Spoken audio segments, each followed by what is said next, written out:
नमस्कार दोस्तों, मेरा नाम है प्रशांत चौहान और आप सभी का स्वागत है मेरे YouTube चैनल रिवर्बरेट पर।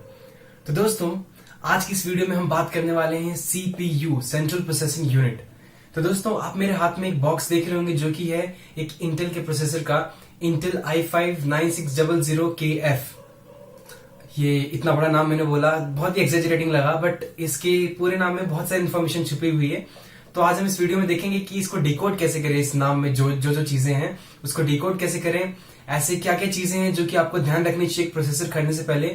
बिकॉज कोई भी प्रोसेसर अगर किसी भी पीसी बिल्ड की बात करें, कोई भी कस्टम पीसी बना रहा है तो प्रोसेसर एक वो चीज है जो कि मेन उसका फोकस होता है और सबसे पहले उसको फाइनलाइज किया जाता है। तो चलिए हम इसका सबसे पहले अनबॉक्सिंग करेंगे इस प्रोसेसर की। इस प्रोसेसर को अनबॉक्स करके देख लेते हैं, फिर इसके बाद बात करेंगे इसके जो यहाँ पे जितनी सारी इन्फॉर्मेशन लिखी हुई इसके बॉक्स पे उसका क्या सिग्निफिकेंस है। तो चलिए शुरू करते हैं। तो ये बॉक्स में मैंने इसकी सील एक्चुअली काट दी थी, फैक्ट्री सील है। तो दोस्तों, अगर आप एक नया प्रोसेसर खरीदते हैं तो ये बात ध्यान रखिएगा, बिकॉज मेरे साथ ये हो चुका है। अभी जस्ट कुछ हफ्ते पहले ही मैंने इससे पहले i7-9700 मंगाया था। वो प्रोसेसर मेरे को 34,390 का पड़ा था। ये जो प्रोसेसर है ये 17,800 का पड़ा है, ऑलमोस्ट हाफ प्राइस का। एक्चुअली मैंने इसे क्यों खरीदा, क्योंकि बाद में मैंने कुछ थोड़े मोड़े कंपैरिजन्स किए थे तो उसमें मुझे ये थोड़ा बेटर लगा, मतलब प्राइस टू परफॉर्मेंस रेशियो में। तो फिर मैंने इसको खरीदा। बट उसमें प्रॉब्लम क्या थी, मैं एक्चुअली इसी को यूज कर लेता, बट जब वो मेरे पास आया, शिप हुआ, तो उसमें प्रॉब्लम ये थी कि उसकी जो ये फैक्ट्री सील है वो नहीं थी और बॉक्स सीधे सीधे टेम्पर्ड दिख रहा था। उसमें जो ये मेरा प्रोसेसर का सिल्वर प्लेट है, इस पे थंब प्रिंट्स दिख रहे थे और भी कुछ चीजें जो मैं आपको बताऊंगा कि मैंने जब उस प्रोसेसर को खोला, अनबॉक्स किया, तो क्या क्या चीजें मुझे दिखी और जिससे मुझे सस्पिशन लगा और मैंने इसे रिटर्न कर दिया। तो आप गाइज आप चांस ले नहीं सकते, बिकॉज वो इतना एक्सपेंसिव प्रोडक्ट होता है। तो चलिए इसे अनबॉक्स करते हैं और मैं बताता हूँ मैंने उसमें क्या चीजें नोटिस की और इसमें मतलब क्या क्या चीजें हैं। तो इसके बॉक्स को आप यहां से पहले सील को काट लीजिए, इंश्योर करिए कि ये फैक्ट्री सील उस पर जरूर हो। फिर इसको हम निकाल लेते हैं। तो गाइज एक और बात इसमें ध्यान देने की है कि जो ये प्रोसेसर है i5-9600KF जो है, उसके अंदर आपको स्टॉक कूलर नहीं मिलता। स्टॉक कूलर मींस जो कंपनी आपको देती है इसके साथ फैन, इस कूलिंग के लिए प्रोसेसर की, तो इसमें स्टॉक कूलर नहीं मिलता, आपको आफ्टर मार्केट कूलर बाय करना होगा।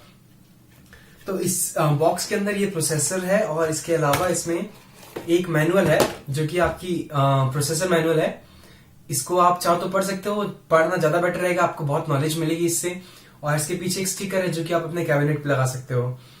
और फिर आगे बढ़ते हैं, इस प्रोसेसर को निकालते हैं यहाँ से, इसमें से। तो मेरे उस जब मैंने i7 को अनबॉक्स किया था, मैं उसकी कुछ इमेजेस इसमें अटैच कर दूंगा, मतलब इस वीडियो में डाल दूंगा, आप देख सकते हैं उसमें क्या क्या चीजें थी जिसकी वजह से मुझे सस्पिशन लगा उसमें, मतलब वो पहले से टेम्पर्ड है।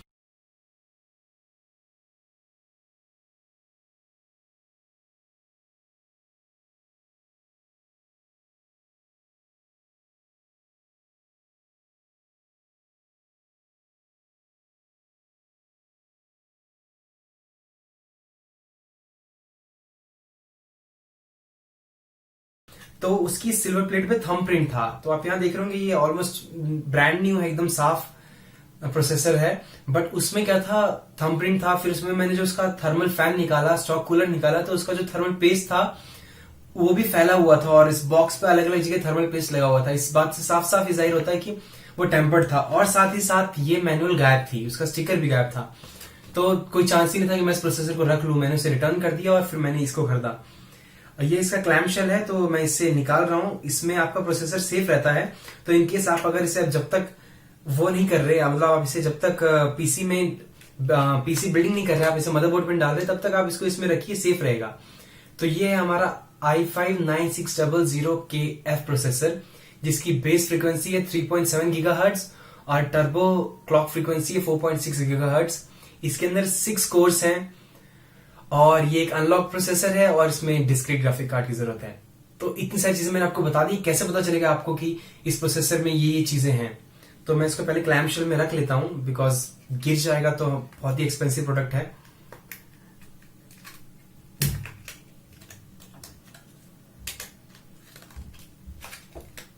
ओके, सो मैंने इसको क्लैम्प शेल में रख दिया।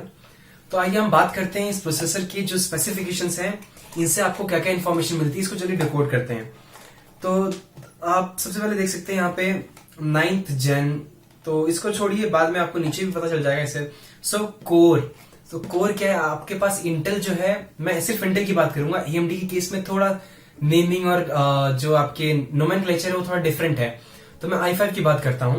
तो i5 में जो हमारे पास कस्टमर लेवल के प्रोसेसर्स होते हैं उनको जनरली कोर सीरीज में होते हैं। आपके पास जो गोल्ड है, देन आपके पास Xeon सीरीज प्रोसेसर्स हैं, फिर कोर सीरीज प्रोसेसर्स हैं, और generally customers core series processors use करते हैं। जो Xeon सीरीज है वो सर्वर्स में यूज होती है बिकॉज उसमें कोर काउंट बहुत ज्यादा होता है। तो ये कोर काउंट क्या है, आपके प्रोसेसर्स में जो 3.6 से 4.7 गीगाहर्ट्ज आप देखते हो, तो वैसी ही प्रोसेसिंग, मतलब सेम साइकिल पे चलने वाले 4 तरीके के आइडेंटिकल ब्लॉक्स होंगे जो कि इंडिविजुअली काम करेंगे, इंडिपेंडेंट, वो पैरेलल इंस्ट्रक्शंस ले सकते हैं, साथ ही साथ प्रोसेस कर सकते हैं। तो आपको एक की जगह 4 का फायदा मिलेगा। तो मतलब वही समझ लीजिए कि एक आदमी की जगह 4 आदमी काम कर रहे हैं विद सेम पावर। तो इस प्रोसेसर में मेरे 6 कोर्स हैं, और ये आपको आइडिया लग सकता है 9600 से कि इसमें 6 कोर्स हैं। फिर बाद में बात करते हैं आपके i5 की। तो आपने ये कैटेगरी है इंटेल के प्रोसेसर्स की, पहले पेंटियम आते थे, फिर उसके बाद है i3, i5, i7।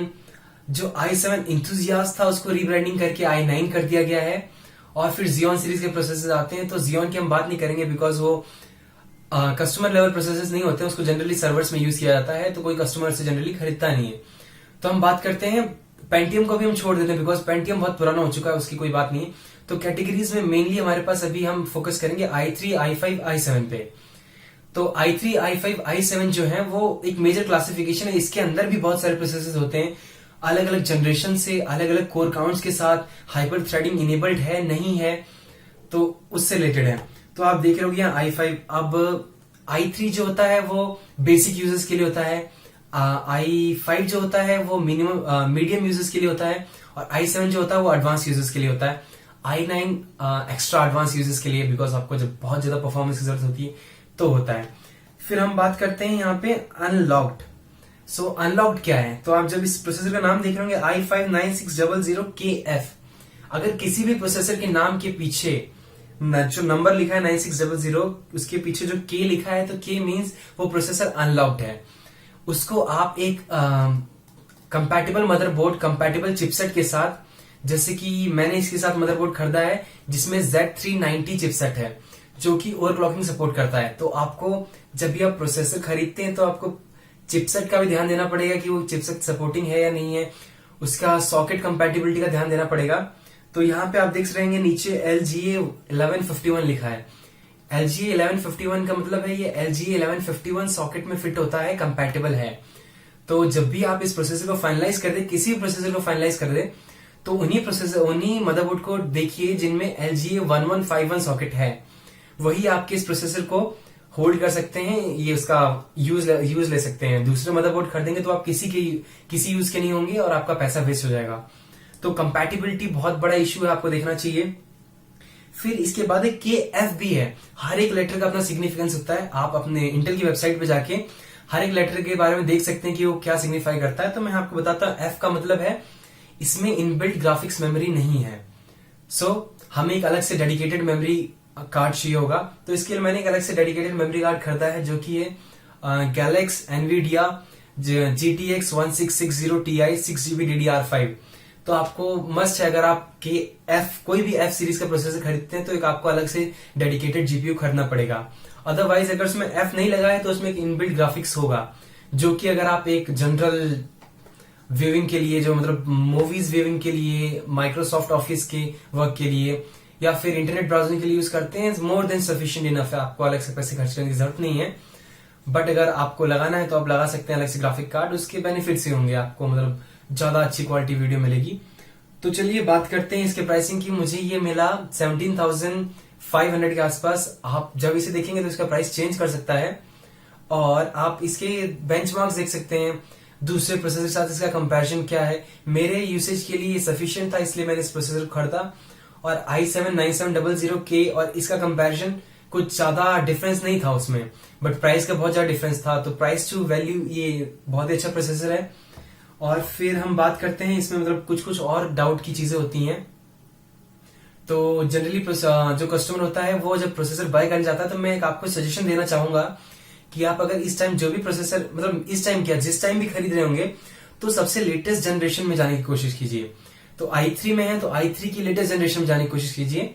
अभी i3 में 10th जनरेशन हमारी लेटेस्ट जनरेशन है, i5 में भी 10th जनरेशन लेटेस्ट है। सो हर एक प्रोसेसर में सेम जनरेशन चेंज होता है, हर जनरेशन के साथ कुछ चेंज आता है।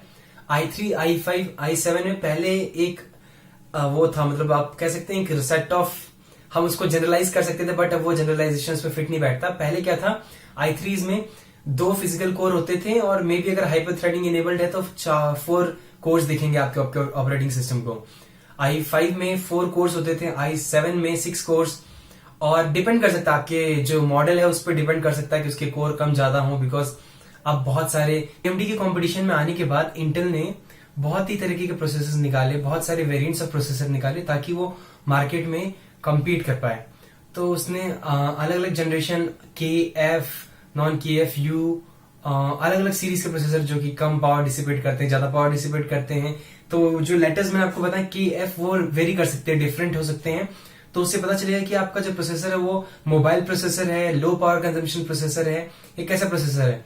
फिर उसमें कोर काउंट्स कितने हैं, तो i7 में भी आपको बहुत सारे वेरिएंट्स मिल जाएंगे जो कि अलग अलग होंगे, मतलब सेम नहीं होंगे। i7 आप जनरलाइज नहीं कर सकते i7 एक प्रोसेसर है अच्छा, इवन कुछ कुछ i5 जो है वो i7 से बेटर है।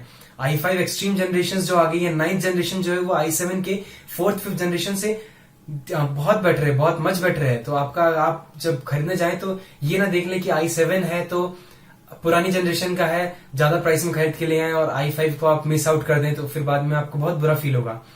तो ये कुछ चीजें थी जो आपको ध्यान देनी चाहिए एक प्रोसेसर खरीदते समय। अगर आपको कोई और डाउट है तो आप मुझसे कमेंट सेक्शन में लिख के पूछिए। बस तो इस वीडियो में बस इतना ही। Thank you and please like, share and subscribe.